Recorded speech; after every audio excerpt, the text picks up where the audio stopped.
We spend a lot of our life in finding out the correct person for us, कि ये सही है मेरे लिए या वो सही है मेरे लिए।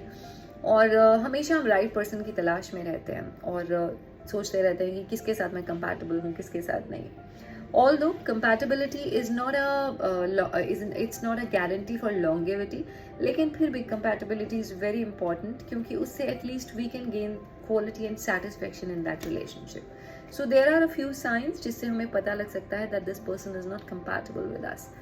Number one, I would say that when you don't get each other, one is coming from here and another one is coming from here. आपके जो नॉन वर्बल क्लूज हैं उनको समझ में नहीं आ रहे हैं, आपके आई कॉन्टैक्ट उनको समझ में नहीं आ रहे हैं, आप जो कहना चाह रहे हैं most of the times it's उनके सर के ऊपर से जा रहा है, और what they are feeling, what they are going through, you not understanding. So यहाँ पर हमें समझ जाना चाहिए that it's a signal that that person is not compatible.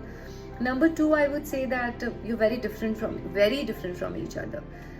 Initially हमें बहुत अट्रैक्शन होती है ऐसे पर्सन की तरफ क्योंकि दे आर वेरी डिफरेंट और आपको बहुत सारी नई चीज़ें जानने को मिलती है। इनिशियल टाइम तो निकल जाता है उन सब चीज़ों को एक्सप्लोर करने में, but later on it doesn't last for ever. आपके ह्यूमर, आपके इंटरेस्ट, आपके गोल्स, एटलीस्ट कुछ चीज़ें बेसिक पॉइंट्स हैं जो हमारे मैच करनी चाहिए for a relationship to be compatible. Number three, I would say that when there is constant arguing, हर रिलेशनशिप में आर्ग्यूमेंट्स और डिसएग्रीमेंट्स होते हैं, लेकिन if there is number of like constant arguing, बहुत ज़्यादा हो रही है, कांस्टेंट बेसिस पर चल रहा है ये, और इफेक्टिव कम्युनिकेशन के बिना, क्योंकि वन इज शाउटिंग एंड ऐसे केसेस में ह्यूमिलिएशन बहुत ज़्यादा बढ़ती है और इमोशनल ग्रजेस हम एक दूसरे के लिए बहुत सारे रखते हैं आगे। So here this is also a sign. Number four, I would say that when we are hiding the problems, when we think कि जितना चुप रहो उतना पीस है, इस रिलेशनशिप में अच्छा है, ऐसे ही चलने दो। So we are hiding our problems actually, और no effective communication is there. तो हमें अपने डिसएग्रीमेंट्स अगर होते भी हैं, at least we should know how to solve them. तो अगर ऐसा कॉन्स्टेंटली चल रहा है जस्ट टू कीप क्वाइट, बात खत्म करते हैं, अरे छोड़ो यार, देन अभी तो ऊपर ऊपर से सब ठीक लगेगा, but then again there would be one day it would be catastrophic blow over. अगर एक वोल्केनो की तरह हम बर्स्ट करेंगे तो बेटर कि हमें इनिशियली इन साइंस को समझ जाना चाहिए। Number five is that we are socializing in an isolated way, यानी कि हमें पता ही नहीं है कि उनके फैमिली मेम्बर्स कौन है। They are still a mystery to you, like the people whom they love are still a mystery to you, and it's just you two who are spending time with each other. You don't know who is in their family and you don't even आप मिले नहीं हैं कभी उनसे। तो समझ जाइए कि this is also a sign, because it's very good to spend time with their loved ones. You should know their interest क्या हैं, वो किसके साथ टाइम स्पेंड करते हैं, कैसी है उनकी family.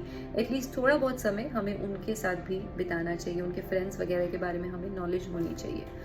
Number five, lastly and most importantly, passion is very important in relationship. आप जितना मर्जी कमिट कर लीजिए एक दूसरे के साथ, लेकिन passion is very important.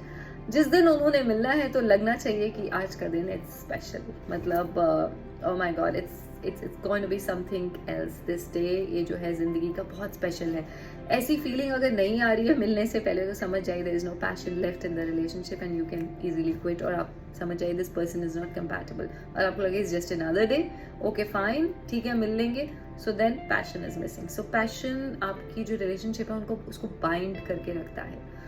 Although in the end I would say that her relationship, कोई भी रिलेशनशिप परफेक्ट नहीं होता, और हर रिलेशनशिप में कुछ ना कुछ अप्स एंड डाउन्स हमेशा चलते रहते हैं। एफर्ट्स डालने पड़ते हैं, ऑन गोइंग एफर्ट्स डालने पड़ते हैं, कॉन्स्टेंट एफर्ट्स डालने पड़ते हैं, लेकिन ये तो हमें एटलीस्ट ध्यान रखना है कि are these efforts worth it. जिसके ऊपर मैं एफर्ट डाल रहा हूँ, is it worth it? I just hope it happens.